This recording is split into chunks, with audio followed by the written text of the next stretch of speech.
aften. Velkommen til F24 News. Så nu er det tirsdag aften. Mit navn er Kiss My Ass, og jeg er blevet ny stand-in for Jens Hammerik.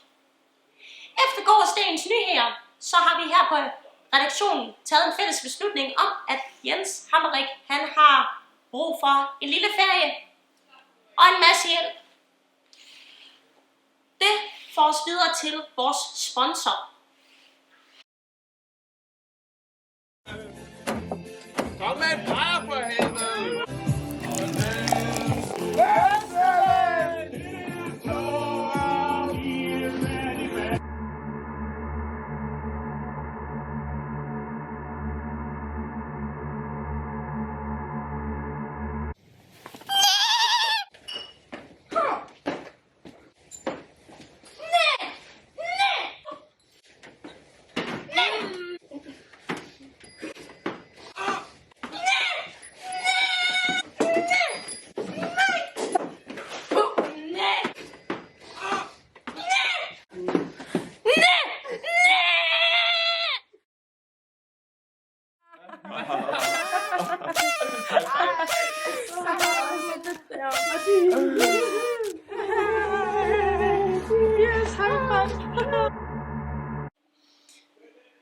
Ja, man kan næsten ikke lade være med at fælde en tåre, når man hører sådan nogle smukke historier.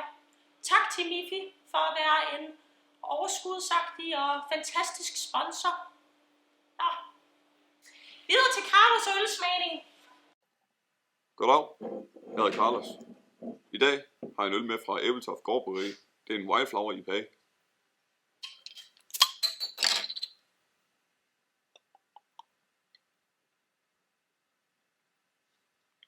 Det smager for mig surt.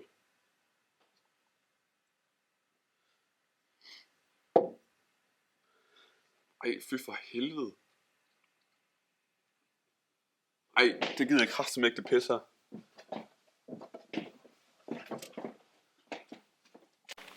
Ja, mine herrer og damer.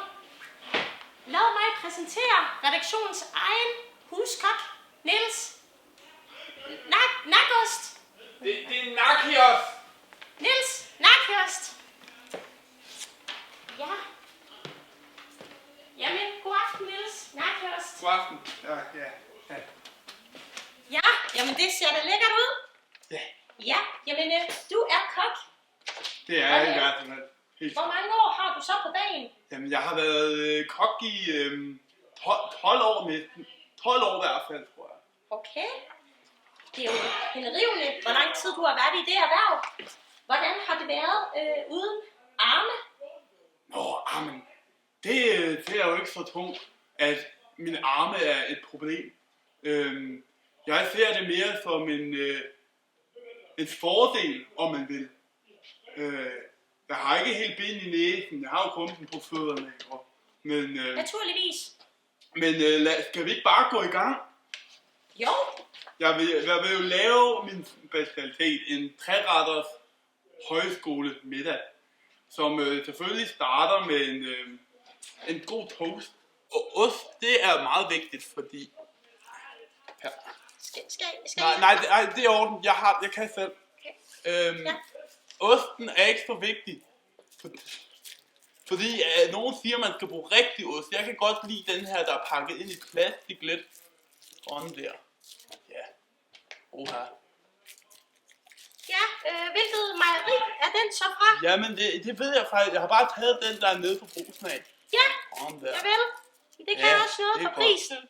Det koster. Man kan få nemlig næsten 24 stykker i pakken. Det er virkelig smart. Niels, er du sikker på, at jeg ikke siger Nej, det er orden. Det er orden, jeg har den. Ja. Sådan der. Og så skal man jo huske at passe på. Kokke arbejder med varme ting hele tiden. Det er faktisk mit job. Ja.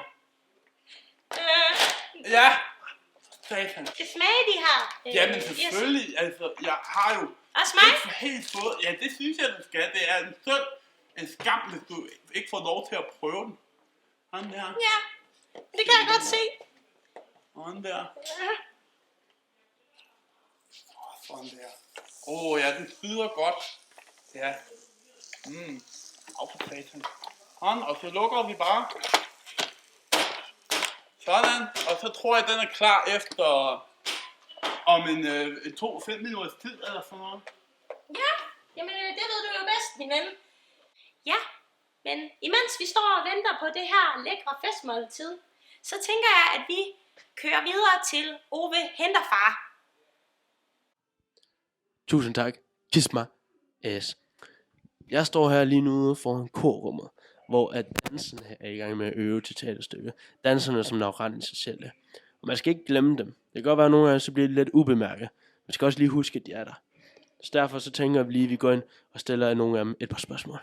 Lad os se, hvad de har at sige.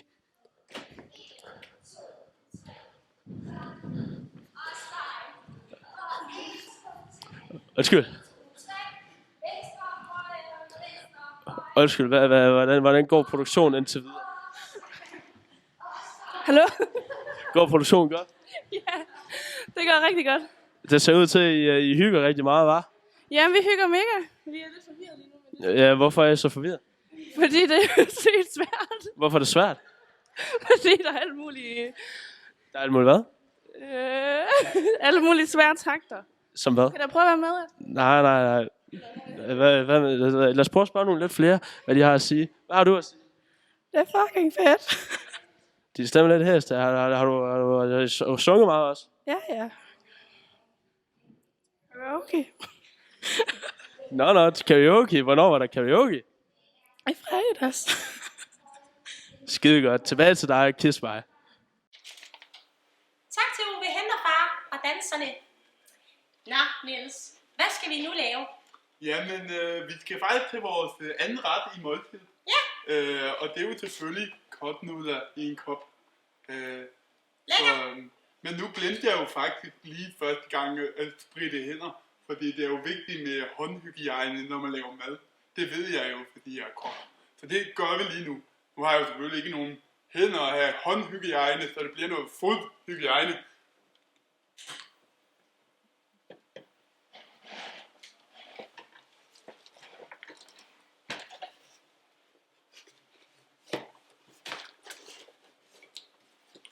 Det er lidt glat. Ja, det er godt. Og husk at smøre det rundt. Ja. Få det ind igennem fingrene eller tæerne, hvis det er det, man har arbejdet med. Godt. Jeg tror, det er fint. Og sådan der. Så sætter vi lige vandet over. Ja. Sådan der. Og så skal vi til noget af den svære del, om man vil. Sig mig engang, Niels, har du nogensinde haft problemer med Fødevarestyrelsen? Nej, men altså, jeg har sgu ikke snakket. De gider sgu ikke rigtigt. Nej, det vil jeg sgu ikke sige. Altså, jeg tror sgu heller ikke rigtigt på det der fødevarestyrelse noget. Det er jo sgu lidt noget krukker Mathias, hvis du spørger mig.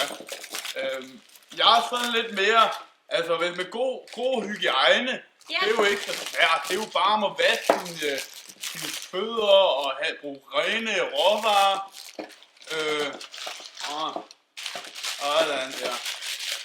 Ja, og så skal vi jo selvfølgelig ikke lige glemme smagspakkerne. Det er jo der alle det flavor er i. Naturligvis. Kom nu for helvede. Ja. Altså, man får jo mange års træning, så lærer man jo at have nogle motoriske evner i tæerne. Ja, din motoriske toskedelse er enestående, Jamen, har jeg det lyst til at sige. Jeg får også mange komplimenter på min meget muskuløse. Sådan der. Ja. Det er en god kaj, tror jeg. Hvordan ser det ud med vandet? Jamen, det må jo næsten være klar nu. Og lad os... Du tager teten, formoder jeg. Det gør jeg. Fordi det er jo sådan noget, man som kok. Ja. Ej, det ser så lækkert ud. Og imens vi står og venter på den simrende suppe, Det dufter dejligt. dufter rigtig dejligt, så kører vi til brevkassen.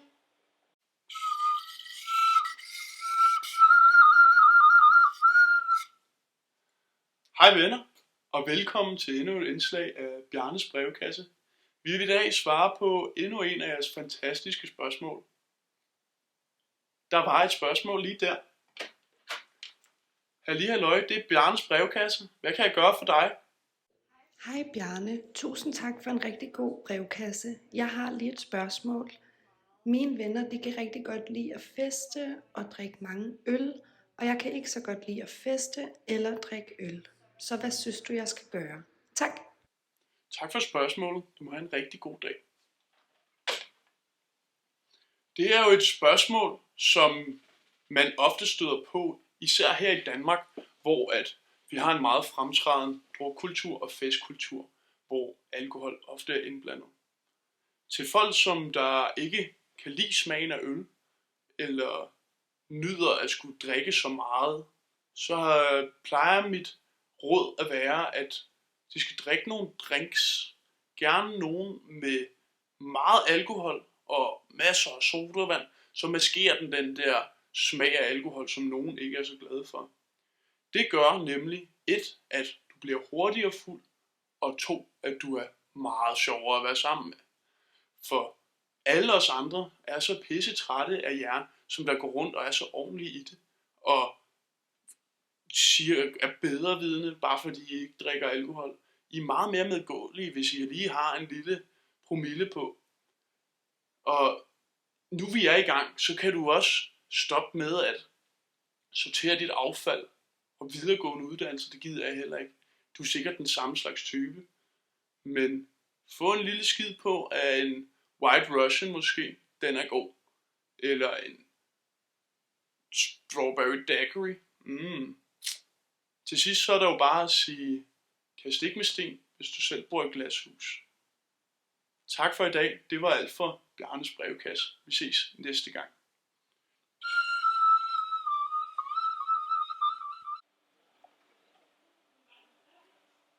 Ja, så er vi tilbage.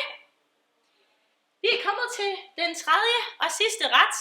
Ja, det er jo desserten. Og om nogen ved, så er det måske den vigtigste del, hvis man er sådan lidt til den fede og søde side. Men det er faktisk ikke noget sødt, vi skal have i dag. Vi skal have en god gammel kraver, som du sikkert kender den. Det er jo chips med dip, ikke også? Og så derfor har vi en god gang Lay's dip lige her. Den er altså lækker. Vi har snydt lidt hjemmefra, og så åbnet den på forhånd, ikke også? Så der ikke er for lang tid på det. Og så er det jo bare om at tage noget god tip her. Og det er jo en hjemmelavet tip, jeg har lavet på. Der er en god tip, jeg skal gøre den.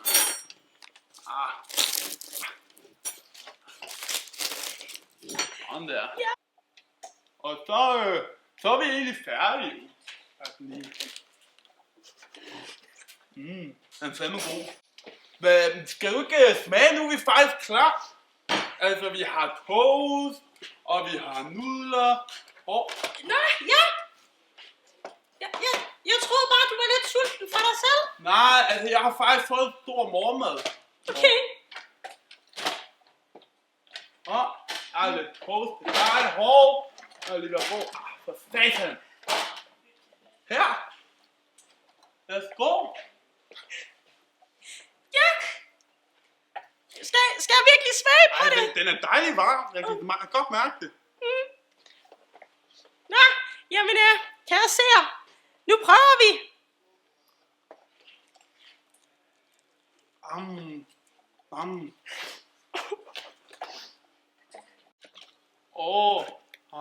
Er det ikke også den her ret, du har smuttet dine fødder til? Jo, det har jeg, så den er dejlig. Du glemte den sidste. Gjorde du ikke det? Ej, men altså, det er okay. Jeg har kun gået 12 kilometer heroppe i dag.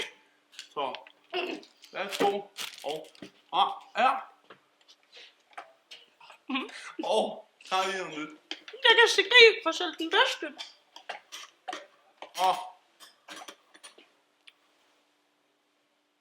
Altså, det kan godt være, at du skal lidt herover for at få lidt. Du kan lige give mig en bedre skefuld. Det der, det... Der er sådan lige lidt der, du kan smage. Prøv at se, det er jo suppen, der er vigtig.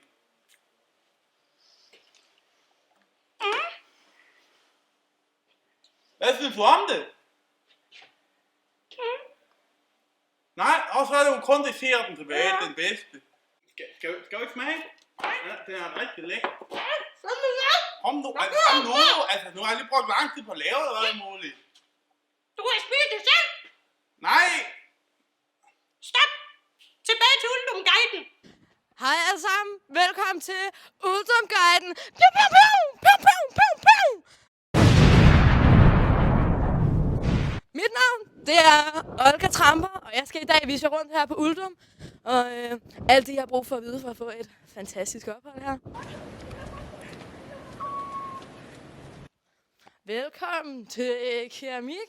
Der bliver der hygget og lavet rigtig mange pølseteknik. Askebæger. Jeg har lavet til min mor og far. De ryger ikke, men jeg har også lavet til din mor. Velkommen til værelserne. Det bliver ikke brugt til meget andet af bolle.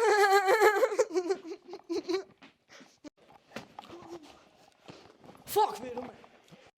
Kraftedeme. Det front alle sammen. Så er vi jo også fucking sprøde spisesal med fucking lækker mad hver dag. Og leverpostejsmadder.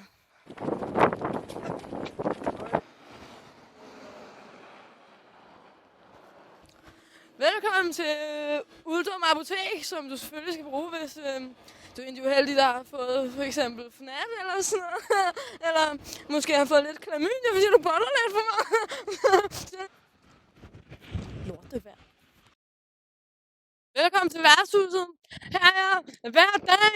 Og selv hvis der er lukket, så kommer jeg bare lige med min egen DP, så kan man bare sidde udenfor. Der er et lokalt pizzeria. Vi får ikke en skid pizza her. Så skal man ned og købe det selv, efter du har været ude for dig nogle øl. Velkommen til dagligbrusen.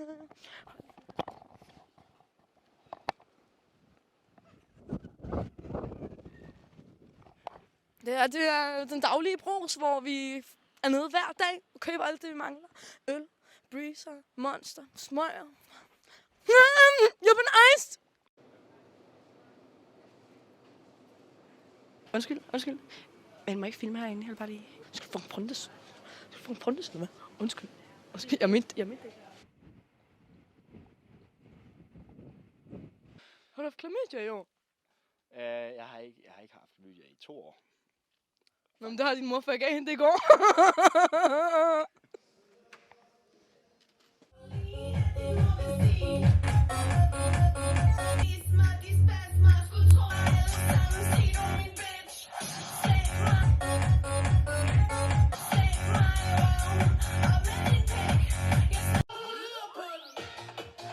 Det var Uldumguiden for i dag. Olga ude. Pum.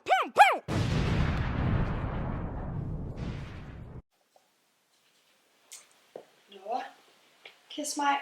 Hvordan synes du, din første dag har været? Eva, hvad fanden foregår der?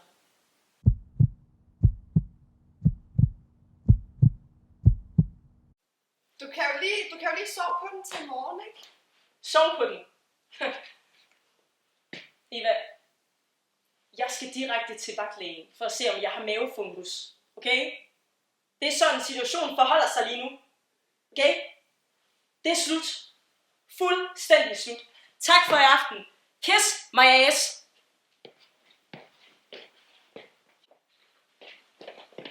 Samme tid, samme sted i morgen. Så må vi se, hvem der er vores nye vært.